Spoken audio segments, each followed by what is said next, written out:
Sir வணக்கம். நாங்கள் YouTube சேனல்லேருந்து வரோம். ட்ரிக் ஃபாக்ஸ் தமிழா யூடியூப் சேனல்லேருந்து வரோம். சரி. சமீப காலத்தில் ஆட்டோ ஓட்டுநருக்கும் ரேபிட் டாக்ஸி பைக் டாக்ஸி ஓட்டுறாங்கள அவங்களுக்கும் ஆட்டோ ஓட்டுநருக்கும் ஒரு பிரச்சனை போயிட்டுருக்கு. இந்த பிரச்சனையை பற்றி உங்களோட கருத்து என்ன சார்? என் பேர் ஃபைசல். நான் இங்கே பலவரத்தில் ஒரு 8 வருஷமாக வண்டி ஓட்டிகிட்டு இருக்காங்க. நமக்கு இதுதான் இங்கே வந்து ஆட்டோ பண்ணுறது நமக்கு பொழப்பே. நமக்கு இப்போது 5 லட்சம் ஆட்டோ இருக்காங்க, ஆட்டோ டிரைவர் சென்னையில் இருக்கிறாங்க. இப்போ எல்லாத்தையும் பார்க்கணும். இப்போ திடீர்னு இப்போ வந்து பைக் டாக்ஸி ஒன்றும் இல்லை, ஒரு சாம்பிளாக சொல்லிட்டுங்களா, இன்றைக்கி எவ்வளோ ஓட்டுருக்குன்னு நினைக்கிறீங்க? வெறும் 3 ட்ரிப்பு, ஒரு 80 ரூபா ட்ரிப்பு, 150 ரூபா ட்ரிப்பு, 60 ரூபா ட்ரிப்பு ஒன்று ஓட்டிருக்கேன். இவன் நான் என்ன சொல்கிறேன், நான் உழைக்கிறேன், எல்லாம் செய்கிறேன், எனக்கு ஒன்றுமே கிடையாது. இப்போ ஏர்போர்ட்டில் போய் சவாரி போனாங்க, கடைசியில் அவ்வளோக்கே 80 ரூபா சவாரி போனேன். எவ்வளோ நான் நிற்கிறேன், 50 வண்டி வருது பைக்கு. இருக்கிறவங்க ஆட்டோக்காரன் என்ன செய்கிறான், அங்கே தான் நிற்கிறாங்க. அப்போ நான் என்ன சொல்கிறேன், நீ ஃபுல் டைமாக ஒரு ஜாப் ஒன்று பார்க்குற, அதுக்கும் சம்பளம் வாங்கிக்கிற என்ன, அதுக்கப்புறம் இங்கே வந்து ஏற்றிட்டு இதுலேயும் பார்த்துட்டா இப்போ நாங்கள் எங்களுக்கு பார்ட் டைம் என்ன, இது ஃபுல் டைம் என்ன, அது எல்லாமே இது தான் எங்களுக்கு பொழப்பு. இதில் மண்ணவரி போகிற மாதிரி தானே இருக்குது இது. அப்போ நாங்கள் இவ்வளோ தூரம் கஷ்டப்படுறோம். இப்போ போகிறோம்னாங்க எத்தனை பேர் போகிறோம்னாங்க, வெறும் 100ல் ஒரு 10% போகிறோம்னாங்க. மீதி பேர் என்ன செஞ்சான்? அப்போ அவங்க போகிறது இல்லாத எல்லாம் மொத்தம் ஆர்டர் தானே என்ன. இப்போ 5 லட்சம் பேர் எவ்வளோ கஷ்டப்படுறாங்கன்னு சொல்லிட்டு அது அவங்களுக்கு ஓட்டக்குள்ள தான் தெரியும். இங்கேருந்து ஒரு 10 கிலோமீட்டர் 140 ரூபா கொடுக்குறான் இவன். என்ன கொடுக்கக்கூட எப்படி வண்டி ஓட்டுறது? இங்கே ஒரு சந்து புதில் போக முடியல, எல்லாம் ஃபுல்லாக ரோடு அந்த மாதிரி இருக்குது. ஏன்னா நம்ம ஏற்றிக்கிற நமக்கு ஒரு பிச்சை எடுக்கிற மாதிரி இருக்குது. எல்லாம் ஒரு மக்கள்கிட்ட போட்டு ஏன்னா இங்கே வந்து 90% வந்து புரிஞ்சுக்கிறாங்க, ஒரு மக்கள் புரிஞ்சுக்கிறாங்க. ஆனால் கவர்மெண்ட்டுக்கு புரியுதா என்னன்னு தெரியல. இது எதுக்கு இந்த ஆப் எங்களுக்கு? எதுக்கு அப்போ என்னத்துக்கு மீட்டர் தானே எஃப்சி? நாங்கள் என்ன சொல்கிறோம், 60 ரூபா பெட்ரோல் வைக்கக்குள்ள எவ்வளோ இருந்துச்சு? 13 ரூபா. இப்போ எவ்வளோ 110 ரூபா விற்கிது பெட்ரோல். அதுக்கு தகுந்த ஏற்றி கொடுக்கலாம்ல. கொடுத்தோன்னா நாங்கள் மட்டும் எங்கள் வேலையை பார்த்துட்டு போவோம். இப்போ பைக் டாக்ஸி என்னன்னா, இப்போ வந்து நான் என்ன கேட்குறேன், ஒரு 10 வண்டி, ஒரு 20 வண்டி நிற்கிது, ஆட்டோ நிற்கிது ஏர்போர்ட்டில். அங்கே எத்தனை வண்டி ஏற்றுறாங்க? அந்த ஒரு சவாரி போச்சுன்னு வச்சுங்களேன், எங்களுக்கு என்ன கிடைக்கும் சொல்லுங்கள்? அதுவும் கிடைக்க மாட்டேங்குது. இந்த ஆப்பு அதுவும் சுத்தமாக போச்சு. எங்கே போனாலும் எம்டி அடிச்சுட்டு வர வேண்டியதாக இருக்குது. ஏன்னா பத்தாததுக்கு ஓலா, ஊபர் எல்லா இடத்துலையும் பச்சை கலர் நீல கலர் எங்கே ரோட்டில் பார்த்துருக்கீங்களா? யார் வண்டி நினைக்கிறீங்க? எல்லாம் கார்பரேட்டு அவங்க கொடுக்குறோம். அப்போ நாங்கள் என்ன செய்யறது? எங்களையும் பார்க்கணும்ல. இப்போ ஆட்டோ இத்தனை ஆட்டோ இங்கே இருக்கக்குள்ள 5 லட்சம் 6 லட்சம் ஆட்டோ இருக்கக்குள்ள அவங்க ஒரு குடும்பத்தை பார்க்கணும். நீ ஒரே ஒருத்தனவங்க மட்டும் டிபெண்ட் பண்ணி என்ன ஓலா ஊபர் எதுக்கு ஆட்டோ விடணுங்கிற? அப்போ இங்கே நாங்கள் என்ன செய்யறது? எந்த கவர்மெண்ட் செய்ய சொல்லுங்க. சரி, நான் கேட்குறேன், இப்போ கேரளாவில் பார்த்தீங்களா பைக் டாக்ஸி இருக்குதா? இல்லை. என்ன ஓலா ஊபர் ஏதாவது இருக்குதா? இது வரைக்கும் மீட்டர் வச்சு தான் ஓடிட்டு இருக்காங்க. அதேமாதிரி எங்களுக்கு கொடுங்களேன், நாங்கள் மட்டும் எங்கள் வேலையை பார்த்துட்டு போவோம். இல்லை பைக் டாக்ஸி ஓட்டுனா கொடுப்பீங்கன்னா எங்களையும் ஒன் போட ஆக்கி விட்ருங்க. நாங்கள் என்னத்துக்கு? அந்த கவர்மெண்ட் நிர்ணயம் பண்ணியிருக்காங்க இவ்வளோதான். ஒவ்வொன்றுக்கும் ஒரு ரேட்டு சார். இந்த இதுக்கு போனால் அந்த ரேட்டு, இந்த இதுக்கு போனால் ரேட்டு, அது மாதிரி ஃபிக்ஸ் பண்ணி கொடுங்கன்றேன். அதை விட்டுட்டு ஏன்னா இதுமாதிரி ஓலா ரேப்பிட்டை வச்சு நாங்கள் இன்னொருத்தருக்கு அடிமையாக எதுக்கு நாங்கள் வேலை பார்க்கணுங்க? எங்களுக்கு இப்படி தான் ஓட்டணும் அப்படின்னு சொல்லிட்டு இவன் நிர்ணயிக்கிறான். என்ன அதையும் பார்க்கணும்ல. எங்களுக்கு ஓலா ரேப்பிட்ட எதுவுமே வராங்கிறேன். ஏன்னா எதுவுமே வேணும், மொத்த பேரை சேர்ந்து போராட்டம் மட்டும்தான் இதுக்கு ஒன்று, ஒரே ஒரு சொல்யூஷன் மட்டும். அதையும் சொல்லிடுறேன் உங்கள்கிட்ட. மொத்த ஆட்டோ டிரைவர் எல்லாமே நல்லா இருக்குன்னா அவங்க தனிப்பட்டமாக இவங்க தனி, மொத்த டிரைவர்ஸ் எல்லாமே எல்லாத்துக்கும் தான் போராடுறாங்கன்னு நமக்கு தெரியுது. ஏன்னா இந்த மொத்த ஆட்டோ டிரைவருக்கும் ஒரே ஒரு வேண்டுகோள் என்னன்னா, எல்லாம் ஒன்றா சேர்ந்து கேளுங்க. கவர்மெண்ட்டோட கேட்டு பார்க்குறீங்க. இது வரைக்கும் கேட்ட ஒன்றும் நடக்கிற மாதிரி ஒன்றும் தெரியல. இருந்து நமக்கு என்ன செய்வோம்? மொத்த பேர் நல்லா இருக்குன்னு சொல்லிட்டு 5 லட்சம் குடும்பம் எல்லாம் நம்ம எல்லாம் சகோதரர்கள் அப்படின்னா எல்லாமே ஒன்று தான். இப்போ நான் ரோட்டில் போய் நின்று என்ன இது வரைக்கும் எனக்கு வந்துட்டு வண்டி ஓட்டினாலும் என்னைக்கு இது வரைக்கும் வண்டி ஒரு 3 தடவை நின்றுருக்குன்னா எவனும் வர மாட்டான். ஆனால் ஆட்டோ டிரைவர் வந்து அழகாக சேஃபாக என்ன பெட்ரோல் இல்லையாப்பா அவங்க சவாரி வச்சுக்கிட்டே தள்ளுவாங்க. அப்போ நான் எங்களுக்குள்ள எவ்வளோ ஒத்துமை இருக்குது ஒன்று. அந்த ஒத்துமை, ஆமாம், அந்த எல்லாத்தோட ஒத்துமை எப்படி காமிக்கணும்னா மொத்தமாக எல்லாத்தையும் அன்இன்ஸ்டால் பண்ணி போட்டுருங்க. அன்இன்ஸ்டால் பண்ணால் அதுக்கப்புறம் என்னன்னு தெரியும். அப்போது நீங்கள் வந்து கவர்மெண்ட் மூலிமா ஆப் எதனா வந்து அதை ஒத்துக்குவீங்களா? அவங்க ஆப் போட்டு கொடுக்குறாங்க அப்படின்னு தானே சார் நம்மளும் கேட்குறோம். ஒன்று மீட்டரை கொடுங்க, இல்லை ஆப் ஒன்று மீட்டரை கரெக்ட் பண்ணணும், மீட்டருக்கு உண்டான பேமெண்ட் என்னவோ அதை வந்து சரி பண்ணணும்னு சொல்ல வரீங்க. ஆமாம். இப்போ என்ன தெரியுங்களா, இப்போ இந்த ஓலா ஊபருக்குனால கேவலம் பிச்சை எடுக்கிற மாதிரி இருக்குது. என்ன காரணம் தெரியுங்களா? அவன் நிர்ணயம் யாரு ஒரு நாளைக்கு நான் என்ன சொல்ல, இதுக்கு ஊபருக்கு 29 ரூபா, ரேபிட்டோக்கு 29 ரூபா, என்ன மாதிரி 5 லட்சம் 6 லட்சம் பேர் இந்த சென்னையில் மட்டும் கட்டினா எத்தனை கோடி? இதெல்லாம் யாருக்கு எங்கே போகுது? நான் என்ன கவர்மெண்ட்டுன்னா ஓட்டு போட்ட மக்களை தான் பார்க்கணும். புரிஞ்சுங்களா? இன்னும் வயிற்றுல அடிக்கக்கூடாது. ஏன்னா ஒன்றும் சிம்பிளான ஒரு ஒரு இதுனா இந்த மீட்ரு முடிஞ்சு போச்சு. மீட்டரை வச்சு நம்ம அவங்கள்ட்ட எவ்வளோ கொடுக்கணும்னு கேட்க போகிறதில்ல. ஆனால் பொதுமக்கள் கூட ஈஸியாக வரப்போகுது. அவங்களும் உழைக்கிறாங்க, எல்லாம் செய்கிறாங்க. இது வரைக்கும் அவங்களுக்கு இந்த மக்களுக்கு தெரியுது. என்ன தெரியுதுன்னா 90% நான் ஓட்டின வரைக்கும் சொல்கிறேன். மக்கள் நான் சொல்கிறேன், எப்படிப்பா இதை வச்சுட்டு ஓடிட்டு கிடக்குது, அவங்களும் பார்த்து 50 ரூபா வச்சுக்க, 100 ரூபா வச்சுக்கப்பா. மக்களுக்கு அவர் கஷ்டம் புரியுது, அவங்களுக்கு கவர்மெண்ட்டுக்கு புரிய மாட்டேங்குதா இது கேன்சல் பண்ண விட்டா முடிஞ்சு போச்சு எங்களுக்கு. இல்லை, இப்போ என்னோட கேள்வி என்னன்னா, கவர்மெண்ட்டு ஸ்டெப் எடுத்து இந்த மீட்டரை வந்து சரி பண்ணி அதுக்கு உண்டான நிர்ணயமான பைசா என்னவோ, நியாயமான பைசா என்னவோ அவங்க போட்டாங்கன்னா, என்னை பொறுத்த வரைக்கும் என்னோட கருத்து, ரேபிடோ விட ஓரளவுக்கு குறைஞ்ச அமௌண்ட்டு வந்துடும் நான் நினைக்கிறேன். அவங்க 100 ரூபா அப்படி வருதுன்னா உங்களுக்கு மீட்டர்னு போட்டாங்கன்னாக்கா கொஞ்சம் முன்ன பின்ன தான் இருக்கும், ரொம்ப வந்து டிஃப்ரென்ஸ் வராதுன்னு நான் நினைக்கிறேன். இல்லை, டிஃப்ரெண்ட் வராதுங்கிறது அது அடுத்தப்பட்ட பிரச்சனை. ஏன்னு வச்சுங்களேன், இப்போ ஒரு கவர்மெண்ட் நிர்ணயிக்கிறாங்கன்னா இது மக்களுக்கு என்ன, இப்போ மக்கள்கிட்ட போய் நம்ம கேட்கறது ஒரு 30 கூட கொடுக்கலாமா? நம்ம போய் மக்கள்கிட்ட போயிட்டாமா அது கேவலமா ஒரு பிக்சர் எடுக்கிற மாதிரி எப்படி சொல்லுதுமா, ஒரு 30 ரூபா அதெல்லாம் கொடுக்க முடியாது.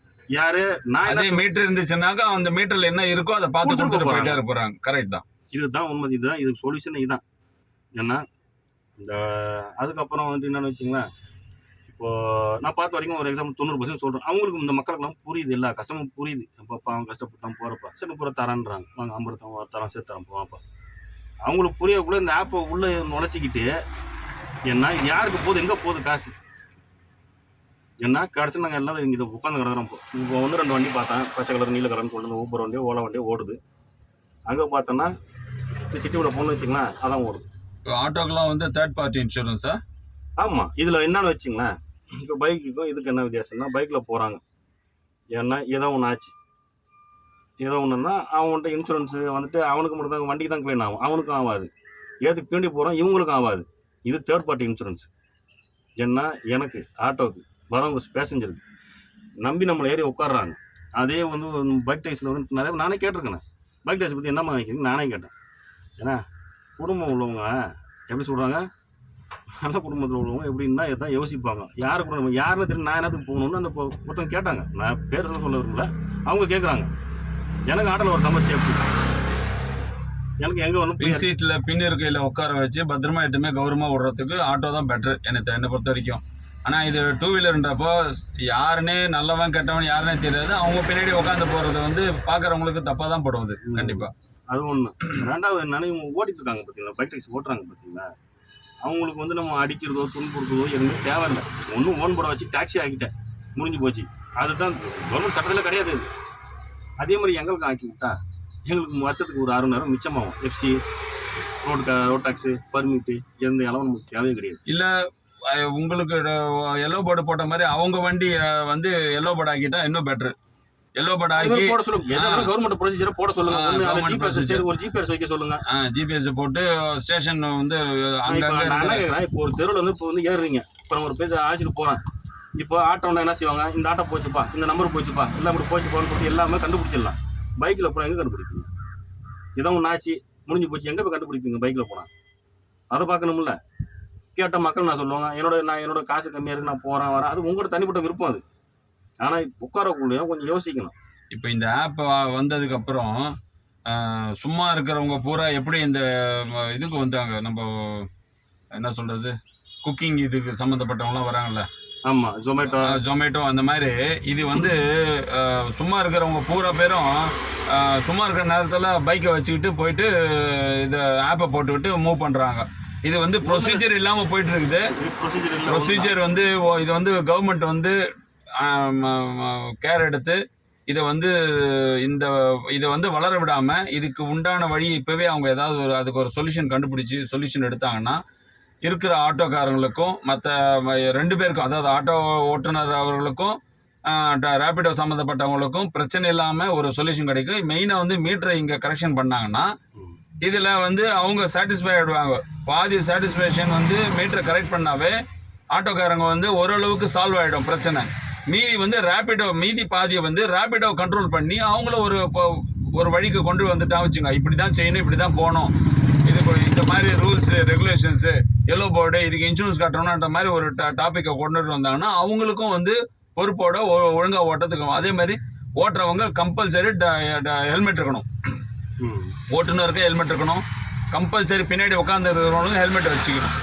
யார் வரானோ அவங்க ஹெல்மெட்டை போட்டுட்டு சேஃபாக போய் சேஃபாக இறங்குற மாதிரி பார்த்துக்கணும். இதுதான் என்னோட இது. நம்ம சொல்ல முடியாது சார், ஏன்னா கவர்மெண்ட் தான் ஸ்டெப் எடுக்கணும், புரியுதுங்களா? உடனே ஈஸியாக ஒரு அமைச்சருங்கிறவர் என்ன ஒரு எல்லாத்தையும் கருத்து எல்லாத்தையும் பார்க்கணும்.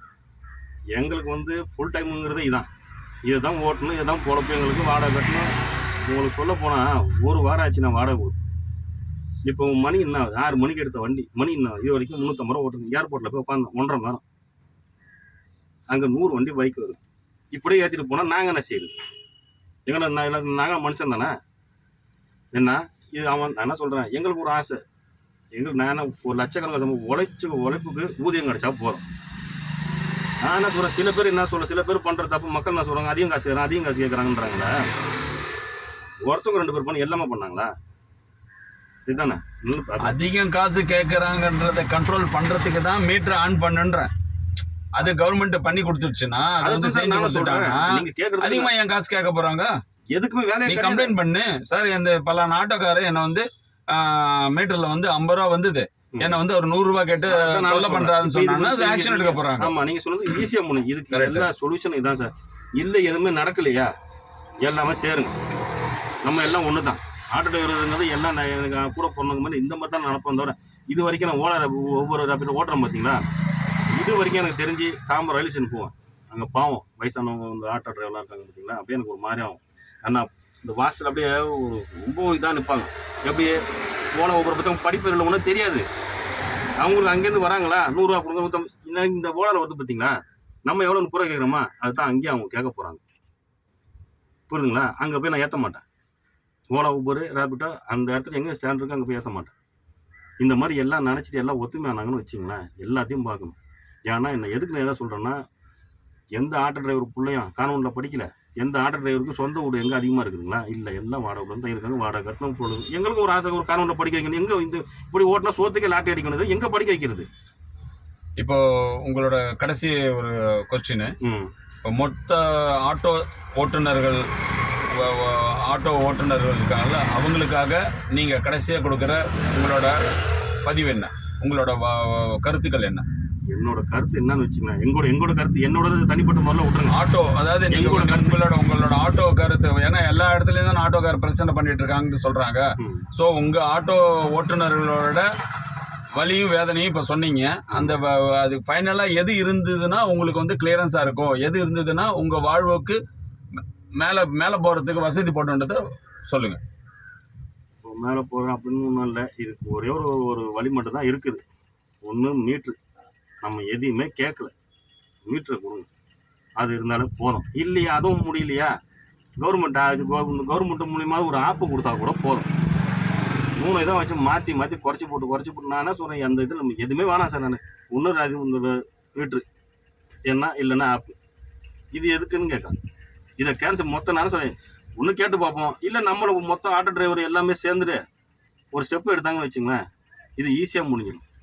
அதான் மொத்தம் 6 லட்சம் ஆட்டோ டிரைவர் குடும்பத்தை பார்த்து இவங்க நான் தனி நீ தனி அப்படின்னு நினைக்கிறனால அன்றைக்கி எப்படி ஓட்டுனாங்க, 20% போராட்டம், மீதி 80% ஓட்டுறாங்க. இதில் என்ன இருக்குது, எல்லாமே தானே கஷ்டப்படுறாங்க. நான் மொத்த பேருக்கு தான் பேசுகிறேன். நான் நல்லா இருந்தால் பிரச்சனை இல்லை, நல்லா இருக்குன்னு சொல்ல போகிறேன். 150 ரூபாய்க்கு ஓட்டு கொண்டாடுறேன். இதுக்கப்புறம் என்ன சாயந்தரம் ஓட்டுனா என்ன ஓட்டும், டிராஃபிக் மிஞ்சி போனால் 3 சவரம் அடிப்பீங்களா?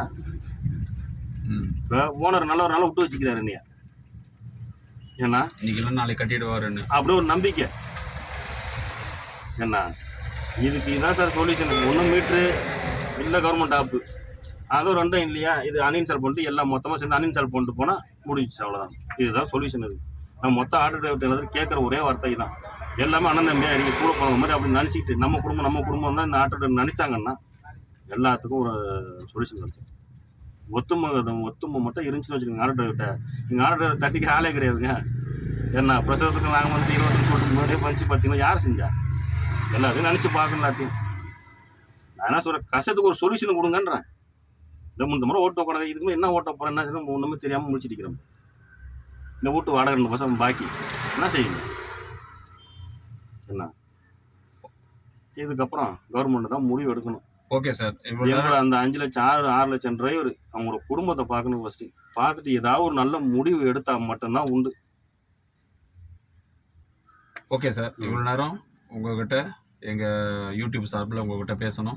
நீங்களும் உங்களோட கருத்துக்களை வந்து உங்களோட கஷ்டம், உங்களோட நல்லது கெட்டது, உங்கள் அதாவது தனிப்பட்ட முறையில் இல்லாமல் உங்கள் ஆட்டோ சங்கத்துக்காக, உங்கள் ஆட்டோ உறவுகளாக எத்தனை பேர் வேலை பார்க்குறாங்களோ அத்தனை பேருக்காக ஒரு கருத்தை வந்து நீங்கள் நல்லபடியாக தெரிவிச்சிங்க. இதை வந்து நம்ம தெரிவிக்கிறோம். கவர்மெண்ட் வந்து கண்டிப்பாக ஒரு நாள் இல்லை ஒரு நாள் இதை யோசித்து அவங்க ஒரு நல்ல முடிவை கண்டிப்பாக நியாயம் வர மாதிரி கண்டிப்பாக செய்வாங்க. கண்டிப்பாக சார். நன்றி சார், தேங்க்யூ. வணக்கம்.